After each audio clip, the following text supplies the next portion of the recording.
tau. Dengan saya garang betul. Tak dengar lagi, orang semua tak dengar lagi.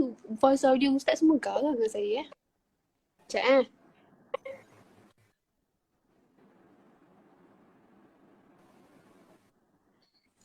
Mira Kau tulis ke tidak? bukan. Soalan. Oh, okey. Mira tanya Ustaz, kalau waktu kita solat subuh, doa kunut lupa baca, tak apa ke tak ke macam mana? Solat doa kunut hukum dia sunat. Kalau dalam mazhab Syafi'i sunat, maknanya yang paling tinggi hukum dia, yang paling berat hukum dia sunat saja, tidak wajib. Okey? Jadi kalau sengaja ditinggalkan, sembahyang subuh tetap sah. Tapi dalam doa dalam mazhab Syafi'i, doa kunut kalau tertinggal kena buat sujud sahwi. Tapi kalau dua-dua tak buat pun tak ada masalah. Jadi isunya sah tahu. Yes. Oh. Apa lagi? Okey, batal atau tidak wuduk jika kita bersalaman dengan bapa mertua? Tak. Sebab bapa mertua adalah lelaki yang haram dikahwini selama-lamanya. Dia punya kaedah senang saja. Lelaki dan perempuan yang haram dikahwini selama-lamanya tidak membatalkan wuduk. Yang membatalkan wuduk kalau lelaki dan perempuan boleh boleh kahwin bersama. Macam apa? Macam bulan 10 ni ada orang nak kahwin. Aku tak tahulah siapa kan. Macam itulah. Okey. Bulan 11 ke macam itulah, tengok bergantung pada COVID ni. Okey, itu satu. Ada dua jenis haram. Okey? Pertama haram selama-lamanya. Yang ni tak batal wuduk. Tapi ada haram yang sementara. Contoh, Mira haram berkahwin dengan abang ipar. Dengan adik ipar. Contohnya adik kau dia kahwin dengan lelaki, kau haram berkahwin dengan dia. Tapi haram sementara. Walaupun haram, tapi sentuh batal wuduk sebab dia tak haram selama-lamanya. Okey, terus. Okey. Allah lajunya sekejap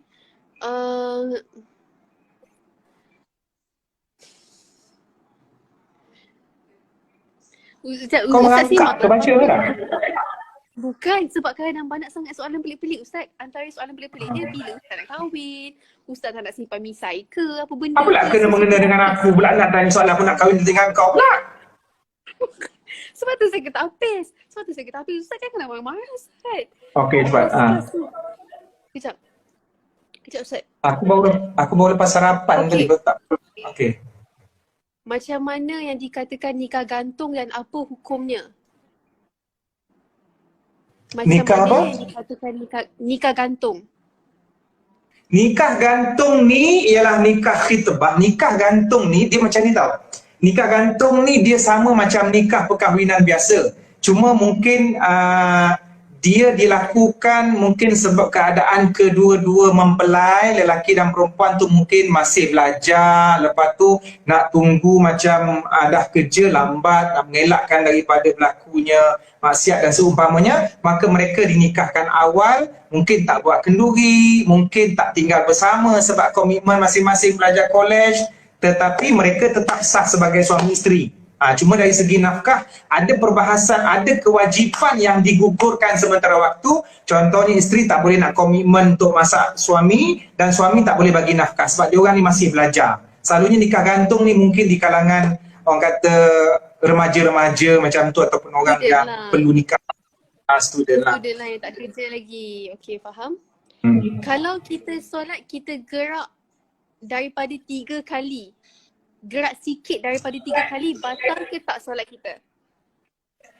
Okey, kalau gerak, okey. Kalau bergerak tu, kalau bergerak itu ada tujuan. Walaupun lebih daripada 3. Kata tujuan yang orang kata tujuan yang mendesak lah macam tu lah, yang perlu lah. Jadi walaupun lebih daripada 3 kali tak ada masalah. Tapi kalau tak ada tuntutan langsung, maka pergerakan yang banyak yang menampakkan dia seolah-olah macam semayang ke tak semayang ni, maka boleh membatalkan solat. Contohnya pergerakan yang perlu ni macam gempa bumi, kan ada kes gempa bumi video yang viral tu, ada orang dah berlari dah. Ada orang masih lagi berpegang kat situ dinding, lepas tu dia terpaksa bergerak lah keadaan bumi tu. Faham? Okey Ustaz. Oh,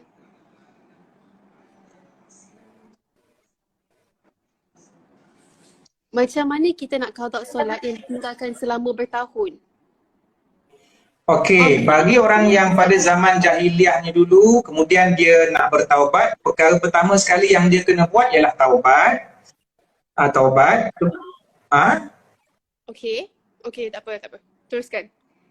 Okey.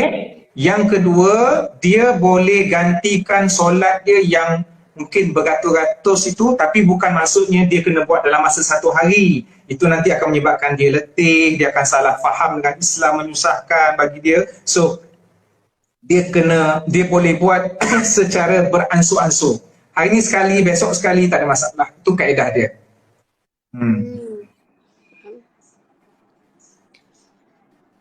Ada yang tanya, kalau kita mati disebabkan COVID-19 ni mati syahid ke tak? Sebahagian ulama yang meletakkan kategori bahawa COVID-19 ni adalah wabak, maka dia dikategorikan sebagai mati syahid. Sebab dalam hadis, Nabi ada sebut dalam satu hadis, antara syahid itu adalah ta'un. Ta'un ni dia didefinisikan sebagai penyakit menular. Jadi COVID-19 salah satu daripada bentuk penyakit menular. InsyaAllah siapa yang wafat dalam orang kata COVID-19 ni mati syahid. Ada satu hadis lagi Mira dan semua netizen. Nabi kata kelebihan orang yang duduk di rumah tak keluar ketika penyakit wabak. Apabila dia duduk di rumah, dia berusaha untuk mengelakkan penyakit dan dia bersabar dan dia mengharapkan ganjaran Allah, insya-Allah dia dapat pahala syahid. InsyaAllah. So semua memang kena duduk rumah, kena solat, perbanyakkan solat, mengaji dan sebagainya lah.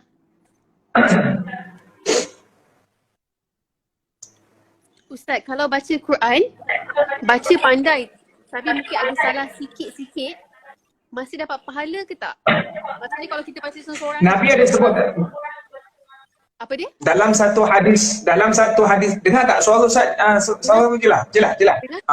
Dalam satu hadis sahih, maksudnya barang siapa yang membaca Al-Quran dengan fasih, maka dia bersama para malaikat yang mulia. Yang kedua pula, barang siapa yang membaca Al-Quran merangkak-rangkak sebutan huruf tak betul, dia dapat 2 pahala. Pahala pertama kerana kesungguhan dia bersusah payah menyebut huruf, dan pahala yang kedua kerana dia membaca Al-Quran. Jadi jangan putus asa bagi siapa yang tak reti baca Quran. Dia belajar, kadang-kadang ada setengah orang belajar tak boleh juga sebut huruf tu sebab pelat, teruskan membaca, pasti dapat pahala. Ini jaminan daripada Nabi. Apa masalah kau nak gelak-gelak?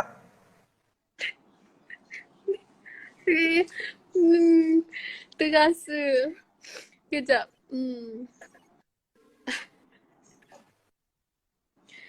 Banyak ni soalan ni.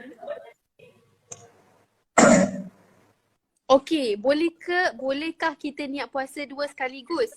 Iaitu puasa ganti dengan puasa sunat pada hari yang sama? Puasa ganti boleh digabungkan dengan puasa sunat. Contohnya hari tu hari Isnin, kemudian dia nak puasa qada, dia niatkan qada sahaja. Dia niatkan qada, insya-Allah pahala puasa sunat Isnin akan ikut sekali. Yang tak boleh, puasa ganti gabungkan dengan puasa ganti jadi satu hari. Dekat situ dia cheat. Betul tak bahasa Inggeris aku? Kau ingat kau seorang tahu bahasa Inggeris? Kau sekolah tak? Maknanya puasa ganti dengan puasa ganti tak boleh. Patutnya hutang 2. Tiba-tiba dia pergi gabungkan dalam satu hari. Maknanya dia kena buat 2 hari. Ustaz sihat tak? Sihat. Aku makan tadi cili sambal. Ustaz. Okay. Kau doakan aku mati, Mira? Tak adalah.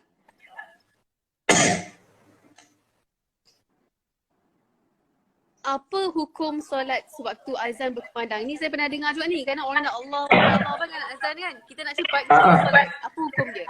dia dah automatik sebenarnya kalau start azan je dah masuk waktu boleh terus solat ke atau kena tunggu azan habis dulu baru solat? Okey, antara syarat sah solat ialah masuk waktu. Bila tukang bang tu dah sebut Allahu Akbar, tu dah masuklah. Lepas tu kita pun terus solat. Dari segi sah memang sah, tapi dari segi keutamaan, kalau dia semayang waktu azan, habis mana semayang qabliyahnya, dia tak buat 2 rakaat, jadi rugi dekat situ lah dari segi pahala. Faham tak? Faham. Faham. So dari segi sah sembahyang itu sah sahaja. Tapi kerugiannya dia tak buat qabliyah. Contohnya macam sembahyang subuh. Sembahyang subuh qabliyah 2 rakaat, sembahyang 2 rakaat sebelum subuh tu sangat-sangat dituntut. Nabi sebut dalam hadis rakaat al-fajri khairum minad dunya wa ma fiha. Tu hadis. Terjemahkan Mira dalam bahasa Melayu. 2 rakaat sebelum subuh, 2 rakaat sebelum subuh lebih baik daripada dunia dan seisinya. Macam itulah. Jadi maknanya kecuali kalau dia nak cepat, ada flight, dia nak bersegera, kelang kabut ataupun ada urusan, mungkin dia boleh solat dan buat yang wajib. Doa iftitah mungkin tak perlu baca, surah selepas Fatihah tak perlu baca. Dia bergantung pada, depends on situation. Right? Wow. Okay. Next. Next.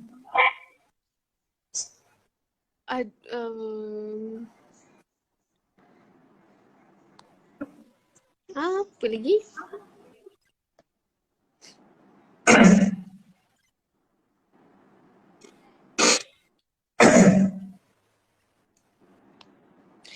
Aneh-aneh lah soalan dia kejap Ustaz Saya cari yang betul-betul sikit. Ustaz syuting tak sepanjang quarantine ni? Kau ingat aku syuting filem apa? COVID-19 tajuk dia. Tak ada, tangguh banyak. Ya Allah, ya Tuhan, kau tanya je. Mana tahu ada program TV ke, kan dipanggil Astro Oasis tu baca doa ke. Tak ada. So, apa ni hari tu, ialah maknanya sekarang ni dia nak minimumkan pergerakan tu. Jadi hari tu dia ada jemput untuk host tu, dia kata biar orang daripada Astro teruslah sebab kau kena keluar lagi, takut apa-apa berlaku untuk keselamatan sekarang ni. Tapi kalau konti pergi je Suria. Oh, faham? Apa ni? Ustaz bila main game, Ustaz kat mana sekarang? Main game apa? Aku tak pernah game-game Tak perasaan tahu. orang ni. Tak tahu. Soalan. Apa pendapat tentang orang yang tak nak duduk rumah? Apa dia? Tak ada, Apa pendapat? Soalan pelik-pelik. Apa pendapat tentang orang yang tak nak duduk rumah? Ni lain punya soalan. Pendapat yang tak nak duduk rumah, hukum dia boleh membawa kepada dosa kalau dengan perbuatan dia tu menyebar spread out, alright? Spread out, menyebarkan virus tersebut. Kau jangan, tak, masalahnya kenapa kau nak underestimate Ustaz tak erti bahasa Inggeris? Bila aku cakap bahasa Inggeris ni kau tiba-tiba macam boleh ke dia cakap? Mana ada Ustaz tak cakap apa-apa pun? Ustaz ni pun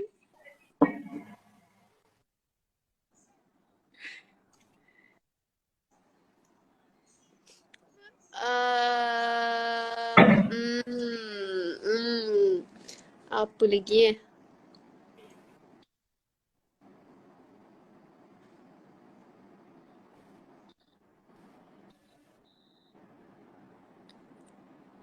Sah atau tidak baca tahiyat akhir pendek? Ada ke tahiyat akhir pendek? Tahiyat akhir pendek sampai selawat sahaja. Maknanya asyhadu an la ilaha illallah wa asyhadu anna Muhammadar Rasulullah. Allahumma salli ala Muhammad wa ali Muhammad. Sampai situ dia tak baca yang selawat Ibrahimiyah, kama sallaita ala Ibrahim tu dia tak baca. Kama sallaita ala Ibrahim tu. Okey, lepas tu dia kata sah atau tidak sah kalau baca tahiyat akhir Tak, pendek? sebab kama sallaita ala Ibrahim, selawat Ibrahimiyah sunat saja. Sunat.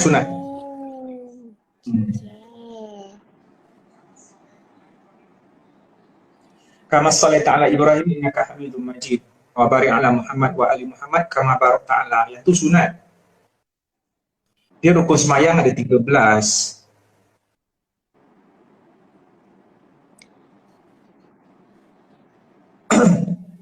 Kadang-kadang ada yang tak hafal Mira, macam campur dengan rukun negara.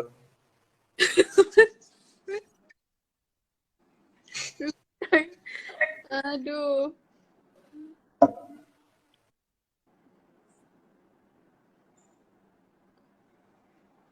Boleh ke bayar zakat fidyah melalui memberi sumbangan yang berkaitan musim corona ni? Kalau dia begini, komitmen dia zakat fitrah, dia mesti memberikan komitmen itu pada pusat zakat lah. Sebab sistem dia kita kena bayar pada pemerintah. Adapun kalau dia nak bagi sedekah kepada corona, yang tu dikeluarkan sedekah yang lain. Kalau tak nanti tak terlunas hutang dia. Walaupun ada juga perbahasan mengatakan boleh tak kalau kita bayar zakat bukan melalui pusat zakat. Kita terus cari asnaf. So ada isu dekat sini perbahasan. Yang sebaik-baiknya nak bayar zakat, tak payah cari. Bayar sahaja di pusat zakat, biar pusat zakat yang mengagihkan pembahagian tu kepada 8 orang asnaf yang layak menerima zakat. Itu lebih praktikal. Faham? Boleh ke wuduk kepala ikut belakang? Boleh ke abang wuduk kepala ikut belakang? Maksudnya apa macam ni? Kepala ikut belakang dia, kepala macam mana kepala itu? Kepala ikut belakang? Daripada sini lah boleh turun. ke wuduk kepala ikut belakang? Sini daripada sini. Maknanya boleh lah, as long kepala kan selalu macam ni, kita macam ni je. Lepas tu mungkin dia daripada sini. Jadi dalam perbahasan mazhab, kalau mazhab Syafi'i yang penting ada sekurang-kurangnya 3 helai rambut, sikit pun tak apa. Lepas tu dalam mazhab Maliki pula keseluruhan macam ni, kosok yang tu mungkin itu yang dimaksudkan. Tak ada masalah, yang penting ada kena kawasan kepala. Kawasan kepala.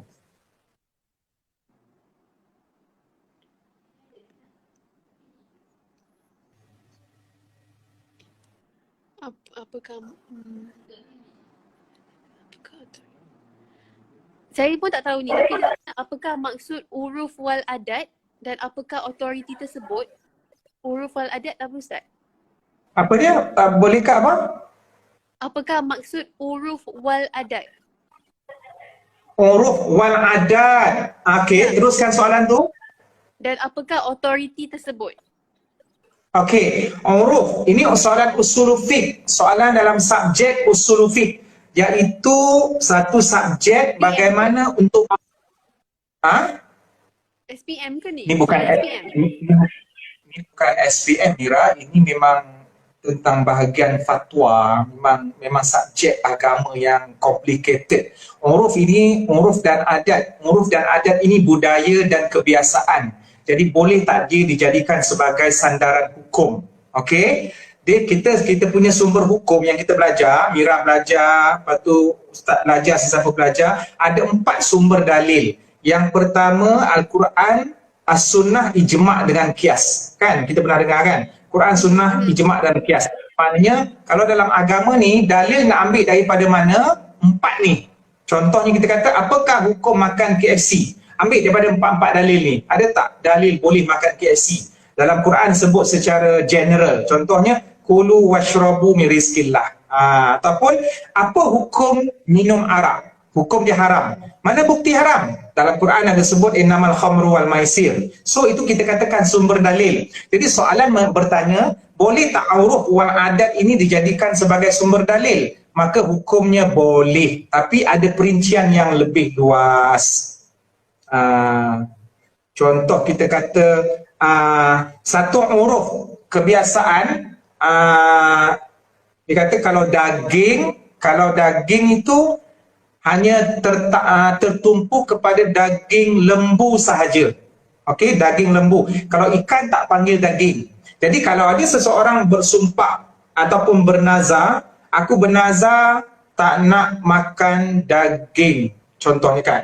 Jadi kawasan situ adat dia daging hanya lembu. Jadi kalau dia makan ikan, tak ada masalah, dia tak berdosa, dia tak langgar sumpah. Tapi ada satu budaya, ada satu kampung, budaya dia bila sebut daging meliputi daging lembu dan daging ikan. Jadi kalau orang kampung situ bersumpah yang dia tak nak makan daging, tiba-tiba dia makan ikan. Bermakna dia telah melanggar sumpah.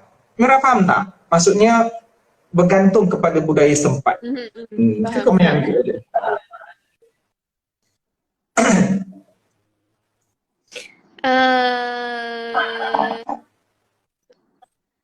Kalau solat lebih atau kurang rakaat tanpa sengaja, sah atau tidak? Kalau solat Terlebih atau terkurang rakaat tanpa sengaja. Macam dia lupa. tanpa sengaja, tanpa sengaja sah. Tanpa sengaja, tak sengaja sah. Tapi disunatkan buat sujud sahwi. Sebab sujud sahwi tu maknanya lupa. Sujud tu sebagai menampung lah kita katakan.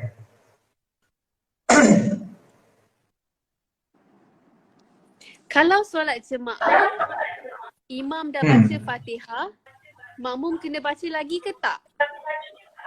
Mazhab Syafi'i, perbezaan pendapat di kalangan ulama. Okey, mazhab Syafi'i wajib baca Fatihah sama ada sembahyang jemaah ataupun sembahyang seorang. Tapi kalau mazhab Hanafi, sewaktu imam kita sembahyang jemaah, makmum tak wajib baca Fatihah, tak boleh. Bahkan mesti dengar bacaan imam. Kan selepas waladdallin amin, lepas tu imam baca surah lain kan. Waktu tu makmum kena wajib dengar. So tak perlu baca sebarang bacaan. Tapi mana-mana pun So kat sini pun dia bergantung kepada keyakinan. Kita ikut mazhab apa? Kalau kita ni lebih yakin kepada Syafi'i, kita kena ikut mazhab Syafi'i. Kalau kita sengaja tinggalkan, tak sah lah.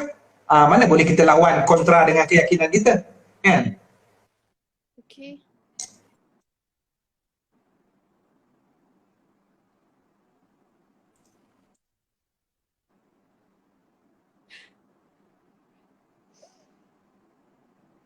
Sekejap Ustaz.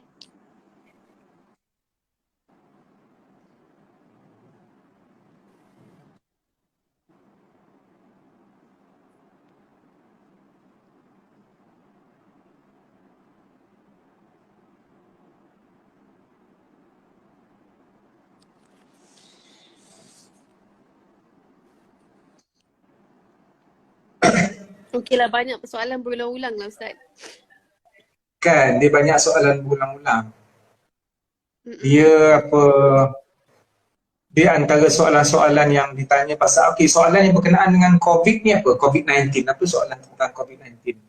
Tak ada apa pun, macam mana nak istiqamah, apa lepas tu ada benda-benda lah macam adakah COVID-19 ni petanda kiamat lah, apa benda lah yang orang tanya kat sini. So saya tak adalah tanya Ustaz sebab macam banyak yang pelik-pelik sikit. Kalau soalan daripada engkau apa Mira? Soalan daripada saya. Dia ada Ustaz banyak, bagilah dia ada bagi tips apa? Bagi tips apa? Apa dia Abah? Macam apa? Abah tanya macam mana nak jadi isteri soleh.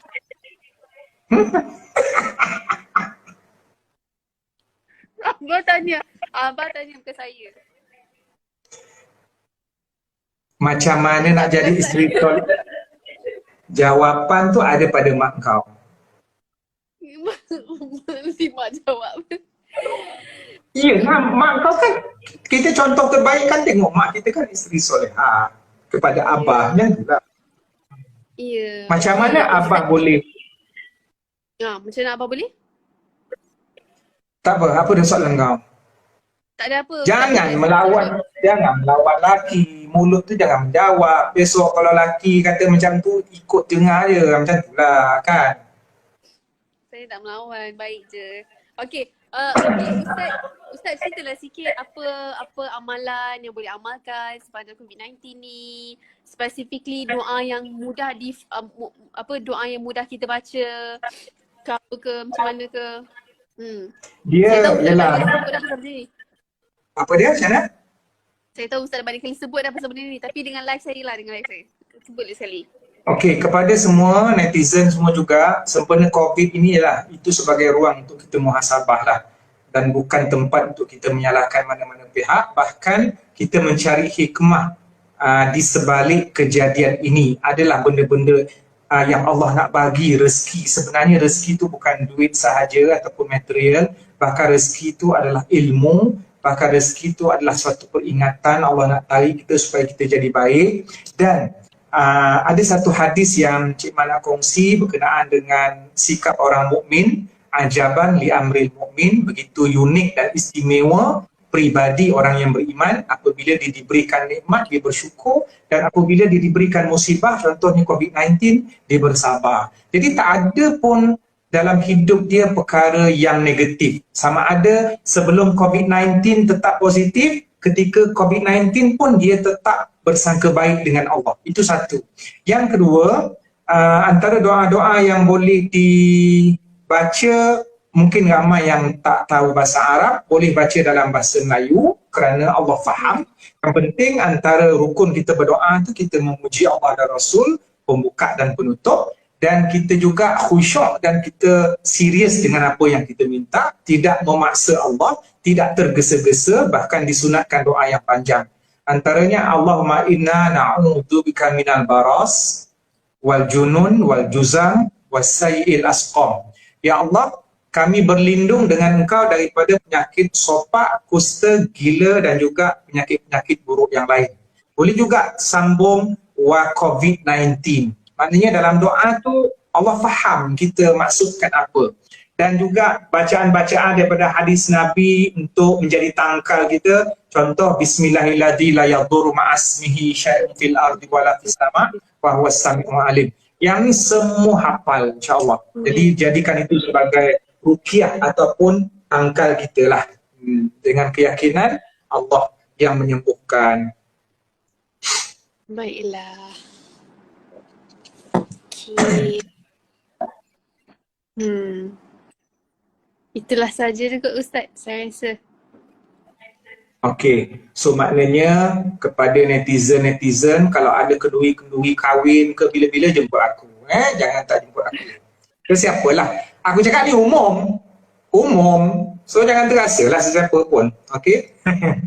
Jadi thank you Mira kerana planning untuk live pada malam ini. Terima kasih. Apa dia? Ustaz, save tau video ni. Saya tak save video ni, patut bagi saya. Macam mana? Save video ni tau. Kau tak boleh save tak? Okey, boleh. Okey. Okey Mira, salam mak dengan abang. Salam mak dengan abang. Apa adik kau? Itu. Okey. Assalamualaikum. Okey, mak abang salam. Salam.